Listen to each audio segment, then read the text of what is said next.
Yo, what's going on, my dudes? Welcome back to a brand new video. A couple weeks ago, I took a look at the building changes of 5.2, and before that, the building changes of 5.1. And in them, I compared the different types of resources, rates of increasing HP, and starting HP, etc., to see what resource was the best. If you want to see my conclusion, the link is in the description and at the end of the video.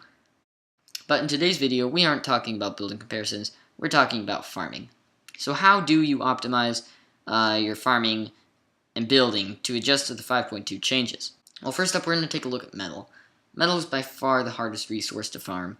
Not only is it the rarest, it also usually gives the least, mats per hit. My favorite way to get metal is through fences. Most fences have 200 HP, can be broken in 3 to 4 hits, and yield around 15 metal. The other common fence type are smaller fences and broken fences, which have 150 HP and can be broken in 2 to 3 hits. These ones have a lower metal gain, but are really not that different from, the normal fences.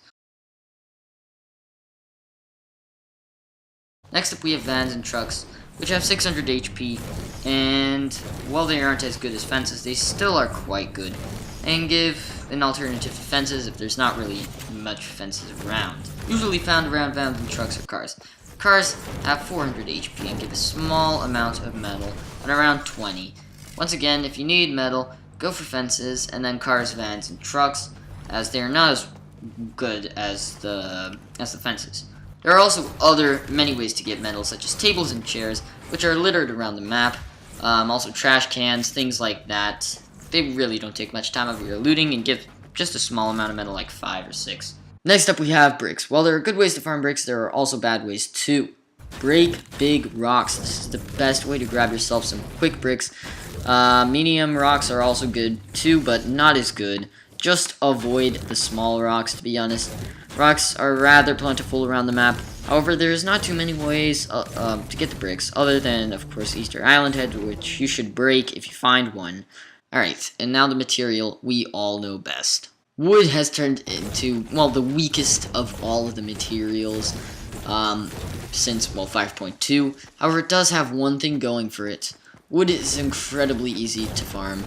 In houses, breaking beds, cabinets, and bookshelves are something that most of us are accustomed to doing, and you should do this because they give around, some of them vary, but they give around 8 to 5 depending on what you break. You should break these whenever you go into a house. They're not going to take much time away from your looting. Like I said earlier with the metal, break these things. They don't take much time from your looting, so just make sure you get them. Other great ways to get wood are through pallets, which gives 50 wood for 300 HP, but it's around 2 times better than large trees, as they give around the same resource gain, but for 2 times less hits. The thing you need to know about wood, though, is that no matter what you hit, no matter what you break, it's still going to give you lots of wood. Small trees, medium trees, large trees, palm trees, and even bamboo. The yield is still good. It doesn't matter what you break. We even have a moist mire tree. I don't know why I added that there. Well, that's going to conclude this video. I hope you found the video informative and entertaining. Let's try to hit my like goal of 100 million likes. If you don't, then I'm going to be severely disappointed. And I might maybe see you in the next video. But until now, bye.